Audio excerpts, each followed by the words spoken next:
Well, this wasn't the video I wanted to make, but this game in its current predicament is taking too much real estate in my brain for me to not do something constructive with it.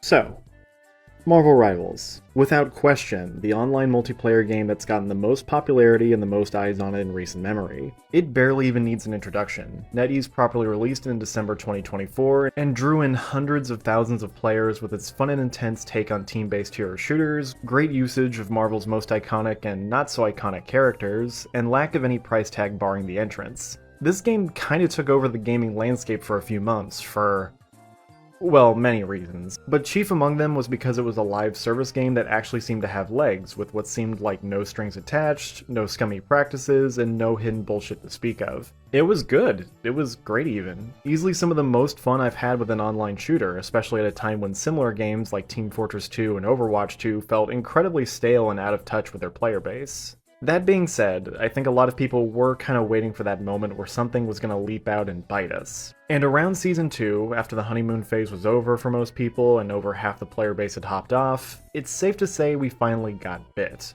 There were a growing amount of observations about how the matchmaking in both quick play and ranked was bad. Really bad. The main claim being that NetEase wasn't using a traditional matchmaking system and instead they were using EOMM, or Engagement Optimized Matchmaking. For those of you who have somehow been able to avoid this whole controversy, first of all, I envy you, but second of all, let me quickly break it down. Most matchmakers in online multiplayer games will use something called skill-based matchmaking, where the system will look through all the players' queuing and do its best to put players of similar skill levels in the game together and make sure the teams are approximately even to ensure a close game. It's not a flawless system, but it's been such a big cornerstone of online multiplayer because it keeps things mostly fair and interesting for everyone. On the flip side, EOMM is a little more sneaky in how it handles things, where it'll purposely stack teams by pulling together players of completely different skill levels. Why would it do that though? Well, silly, it's because the system wants to make sure you're properly engaged and that it's hooked itself deep into your skin. The system has an AI that studies a player's behavior to see how it interacts with it. Let's say that a player consistently likes to end a session on a win so that they can end off on a high note. Well, the game in turn will start making it harder and harder to see the win screen by stacking games so far out of your favor. It wants you to keep playing after all, so it makes it borderline impossible for you to win by putting worse players on your team and people you shouldn't even be matched with against you so that you get crushed with no hope of turning things around. This system prioritizes creating these one-sided stomps because they are so quick and unfulfilling. The faster games can be finished, the more player will want to play since they don't feel like they've had their fill yet. There are other ways EOMM pulls strings to keep players engaged, but I don't want that completely upending the point of this video, and there are plenty of other good videos I'd recommend to educate yourself. This one by Design Frame is easily the best one. It's a long watch, but it really digs into how this works across multiple games and multiple companies before bringing things home with Marvel Rivals. This debate over EOMM and if Marvel Rivals really did have it took over a lot of the discourse happening in late Season 2 and most of Season 3, with every content creator throwing their hat in the ring, the recent reviews on the Steam store page falling into mixed, and even NetEase themselves having to speak up about it. On August 12th, they tweeted about the claims of EOMM and said they were working on a video clarifying how the matchmaking and rank systems really worked. A tweet where the majority of the responses could be boiled down to this. Right. And we would get that video on August 21st. As expected, the video felt incredibly sanitized and corporate, with a weirdly larger focus on the way ranked worked and how it hands out points instead of talking about the actual matchmaking. I don't play Marvel Rivals ranked mode because I did my time with Overwatch's competitive mode and... nope. Never again. And while I do understand that the way ranked worked also needed to be explained, it was one of the main reasons why Season 2's infamous support strike happened, it felt like it should have been secondary to the matchmaking questions when you consider that affects all players, but whatever. The real part that has everyone talking, though, is this. Recently, we have received a lot of feedback from the community, with many players believing that our matchmaking system employs EOMM, Engagement Optimized Matchmaking. This would imply manipulating the matchmaking queue to keep players' win rates around 50%, ensuring they remain engaged in the game. We want to be clear. Marvel Rivals does not use EOMM. So yes, as officially stated by the Marvel Rival devs, Marvel Rivals has no EOMM. So all those curb stomp matches and all those insane win and loss streaks that players win on, That can all just be explained away with math. Okay, now of course, the devs could just be lying and secretly could be using EOMM, or at least an EOMM adjacent system, but regardless of if they're lying about it or not, the fact doesn't change that the devs have no intention of changing the way matchmaking works anytime soon. There was a very vague statement at the end about how they're looking forward to improving the experience even more from feedback, but again, it's very crowd-pleasing corporate speech that you can't really take anything tangible out of. And look, I know some Marvel Rivals loyalists are going to get mad that I'm even tossing out the possibility that a multi-billion-dollar company would ever consider lying to avoid negative PR, and all I gotta say is, sure bud, just blindly accept everything you hear from big companies. That's proven to be a good thing, right? So, in case you weren't paying attention, everyone who's had grievances with the way Marvel Rivals matchmaking works lost big time. NetEase is standing their ground, the majority of matches will continue to be this dreadful feast or famine, and every big content creator for this game that denied the existence of EOMM is getting their digs in. So what's the verdict, guys? The EOMM kids are coping. It's the new ELO hell, bro. If people troll your games, it's not EOMM, they just trolled the game. It's that simple. So, very, very interesting stuff there, guys. So, what do we do now? Well, speaking for myself, yes, I was personally on the EOMM believer train for the longest time, and coming from someone that spent 99% of their time playing in quick play, my opinion these days is that regardless of its engagement optimized matchmaking or something else, the matchmaker is total cheeks. And it's not for the reasons you might automatically think. A lot of people seem to have a problem with a perceived forced 50% win rate, but that part doesn't bother me. Especially since a good skill-based matchmaking system would also have your win rate be very close to 50%. My problem isn't losing itself, it's the nature of those losses. Because, yeah, Marvel Rivals is the king of curb stomps. In my experience, the vast majority of your matches will be one-side steamrolls in one direction or another. Let's just say 80%.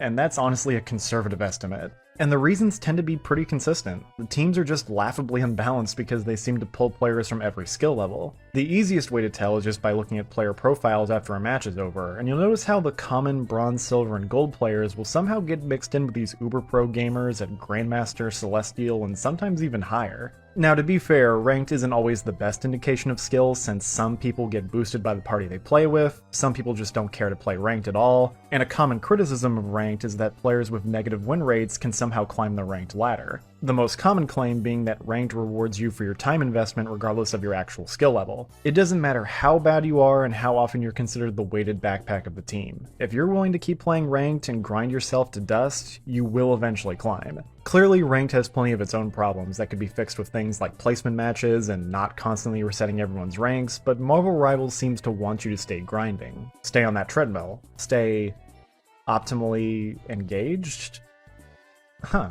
When it comes to quick play though, most matches are characterized by these one-side stomps that only last around 5 to 7 minutes, where one team will have 3 or 4 lords scything their way through the enemy team like they're TikTok farming, and the other team will just be happy if they can cap the first point or provide any sort of slight pushback. And it's just getting really old. I'm sick of feeling like this game is manipulating me and making matches feel so impossible to win or lose that it feels like the result was predetermined before anyone even loaded in. You will occasionally get that one gem of a match where everyone feels like they're on par with each other, the objective changes hands constantly, and things come down to the wire, and make no mistake, those moments are the reason I've stuck around, because that's the kind of game I wish I was playing more often. But that's sadly just not the case. And I'm not saying every quick play game needs to be like that, but I think everyone can agree that the existing Marvel Rivals quick play experience is way too heavy on the steamrolls and way too heavy on win-loss streaks. I do think that the video released by the devs was intended to be as airtight and hard to argue with as possible, which, credit where it's due, they did mostly accomplish that, provided you thought they were telling the truth. But one loose string that a lot of people have started pulling on was this line. To strike a balance between matchmaking speed and fairness,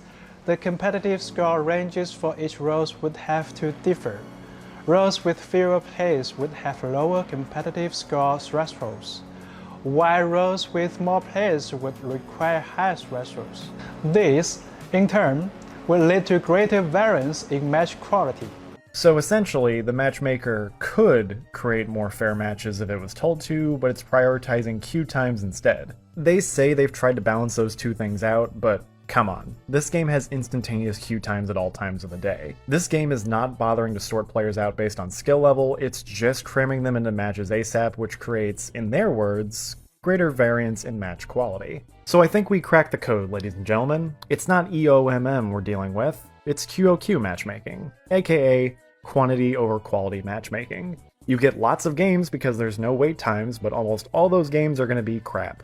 Doesn't that sound super enticing? Oh, and don't even suggest allowing queue times to be longer for the sake of allowing the system to curate more balanced matches, because then you'll be relentlessly attacked by swarms of people hitting you with slippery slope arguments. Oh, well, I guess you want 15-minute wait times for a match you'll still hate?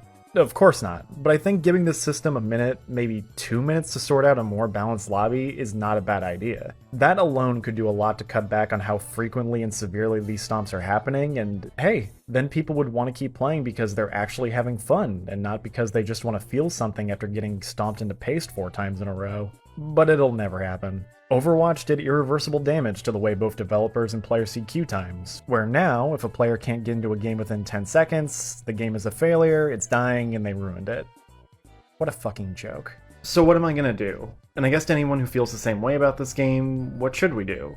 Well, I think it's pretty obvious. We just gotta stop playing. Or at the very least, stop spending money on it. Marvel Rivals is a free-to-play live service game. The point of games like that is the devs get a constant revenue stream from players in exchange for consistent updates, new content, and improving the game wherever possible. We want improvements to the matchmaking so the game isn't positively overflowing with these one-sided stomps that it's become rather infamous for. It has been the most vocal and pronounced thing in players' minds for months now. The EOMM claims were just a part of that, and the devs have responded to us by essentially owning us with facts and logic instead of offering any actual solutions. Unfortunately for the devs, facts and logic can't be used to convince someone who isn't having fun with the game that they've secretly been having fun the whole time and they just weren't aware of it. And beyond the justification of not supporting the game, it'll just make us all feel better. There are so many other games that don't do the kind of shit Marvel Rivals is getting away with that are way more worthy of your time.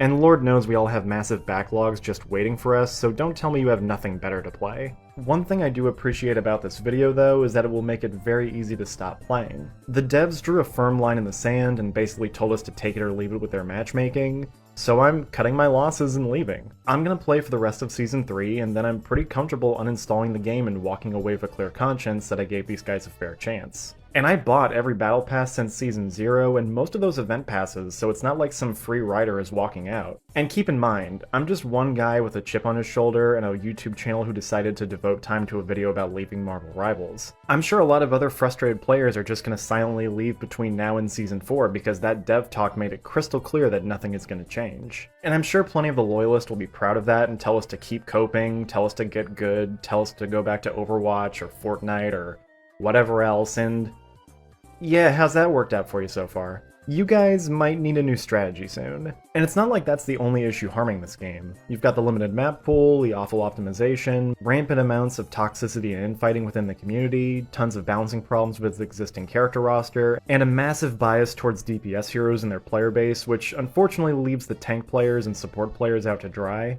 That's all stuff I can and have mostly dealt with, since a lot of that is pretty typical for the hero shooter genre, but I'd argue some of those problems have only been exacerbated by the poor matchmaking. The toxicity thing should be obvious, but I imagine it's been a lot harder to have an honest conversation about hero balancing when quick play is this melting pot of such drastically different skill levels. Did that Black Panther player wreck us because he was a GM plus and would have been able to obliterate us with any hero? Or is the character himself just broken? A lot of people won't look for that nuance, which just leads to the average Joe going directly to the devs and asking them to nerf BP. And guess what happened to him during Season 3.5's balance changes?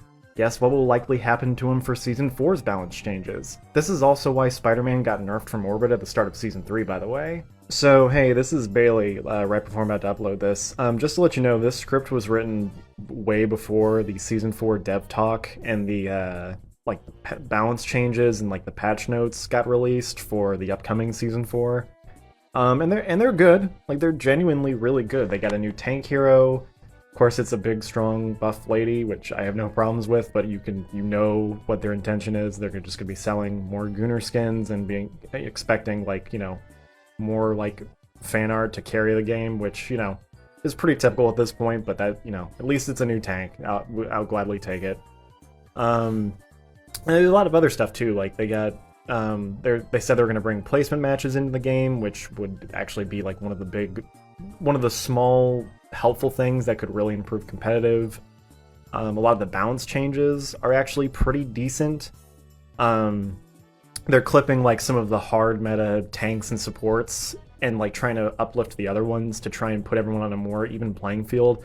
It definitely feels like this is the season where they're trying the hardest to like really shake up the meta with like the most radical balance changes, which I think is good.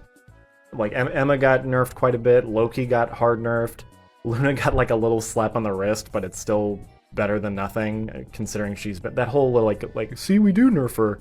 It's so stupid. Like it's so frustrating considering she's been hard meta for like the entirety of the game so far, and she still will be because 2 seconds off of what was a 12-second ult is still like not enough. But they at least like buffed a lot of the underused heroes. I mean, I love playing Jeff, and like now Jeff's ult is going to be like actually really like it's going to be usable now at least, which is all I could really ask for. But you know, it still doesn't really fix like the big problem. There's nothing about matchmaking. It's just like, I'm sorry, that is the big problem with the game, and you know, it doesn't matter how good everything else is on paper. If the matchmaking sucks, then your game is gonna suck, and that's kind of the long and short of it. But I am at least happy that they're willing to finally walk back some of their decisions and fix some stuff and improve some stuff, and it seems like, you know, like the general audience is pretty happy. So I'm happy about that. Like, I'm happy for them. I'm still not gonna be playing, but I'm at least gonna be cautiously watching from a distance. And who knows? Maybe they'll like silently like update and improve the matchmaking without actually like telling us, because they would have to kind of acknowledge if it was a problem if they actually like said they were gonna fix it. So maybe they'll like shadow drop some kind of improvement and people will take note of it. And if that happens, that's still good. I wanted to make it clear that I am aware of the Season 4 changes. Some of the stuff that I've said is going to be a little outdated by the time that new season comes out. The placement matches aren't coming anytime soon, but everything else is. So happy they're going to improve some stuff. Happy for the people who are still going to be playing the game, because at least they'll be playing a less boring, stale meta. But still not for me. Anyway, back to the video.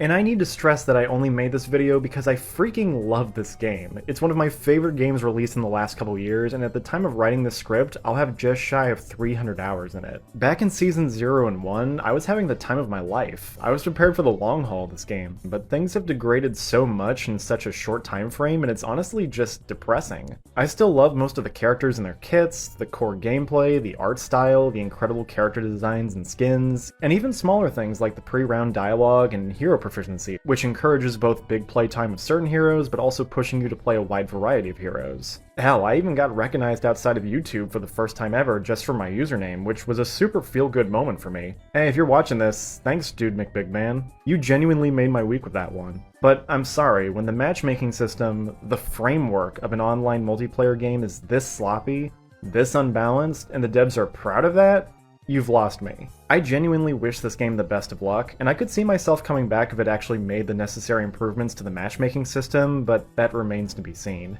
I guess I'll just get back to my regularly scheduled content since this Marvel Rivals shaped weight will be off my chest very soon.